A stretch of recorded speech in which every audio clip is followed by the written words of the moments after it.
Shalom saudara, beberapa bulan terakhir, gereja kita sudah mulai masuk ke dalam pelayanan intergenerational, atau bisa juga disebut lintas generasi. Istilah ini mulai muncul pada akhir abad ke-20 ketika penamaan generasi seperti baby boomer lahir untuk mengidentifikasi fenomena banyaknya anak-anak yang lahir pasca Perang Dunia Kedua pada tahun 1945 sampai 1960-an.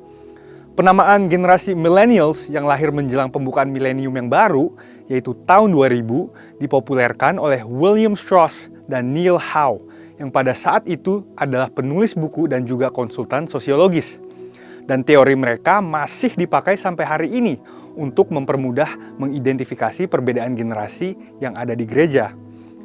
Namun ternyata, perbedaan generasi ini menunjukkan fenomena yang menarik, yaitu kontribusi setiap generasi terhadap gereja berbeda antara satu dengan yang lainnya, dan kebutuhan mereka juga berbeda antara satu generasi dengan yang lainnya.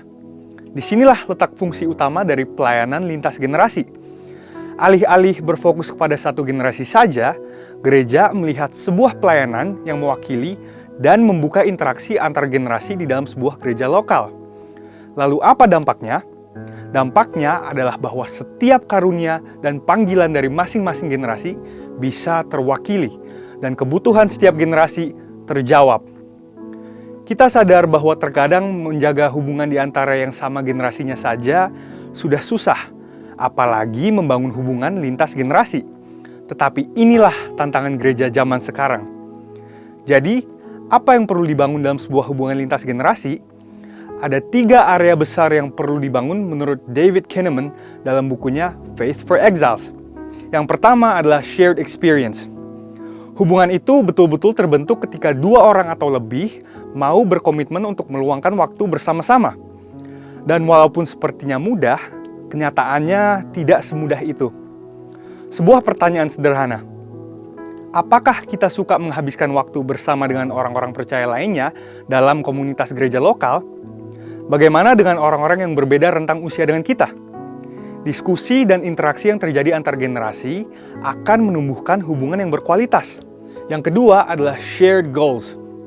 Hubungan lintas generasi tidak terjadi begitu saja.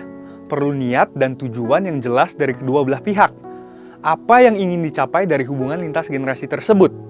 Seperti ketika Elia berjumpa dengan Elisa.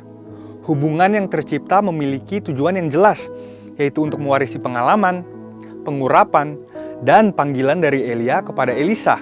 Atau ketika Paulus memanggil Timotius, tujuannya pun jelas, yaitu untuk mendidik dan memperlengkapi Timotius muda untuk menjadi hamba Allah yang nantinya akan meneruskan pelayanan Injil di tempat yang sudah ditentukan Allah baginya.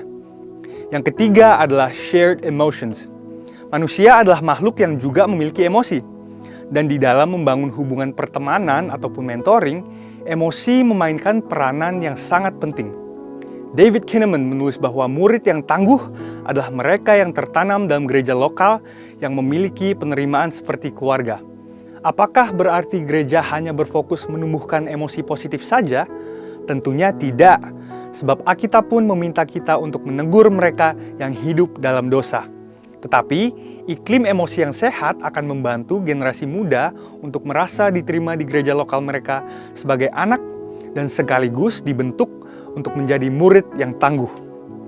Di dalam Mazmur 78 ayat 4 dikatakan, "Kami akan ceritakan kepada angkatan yang kemudian puji-pujian kepada Tuhan dan kekuatannya dan perbuatan-perbuatan ajaib yang telah dilakukannya." Pemazmur dalam hal ini Asaf memiliki komitmen untuk meneruskan pengetahuan akan mujizat Tuhan kepada generasi berikutnya, agar tidak terputus ingatan mereka tentang Tuhan. Begitu juga dengan pelayanan lintas generasi. Ini dilakukan karena visi yang Tuhan berikan kepada gerejanya begitu besar dan begitu luas, serta tidak mungkin diselesaikan hanya dalam waktu satu generasi saja. Artinya apa? Segala pengalaman, pengurapan, dan kesaksian hidup dari generasi sebelumnya perlu diteruskan kepada generasi penerus.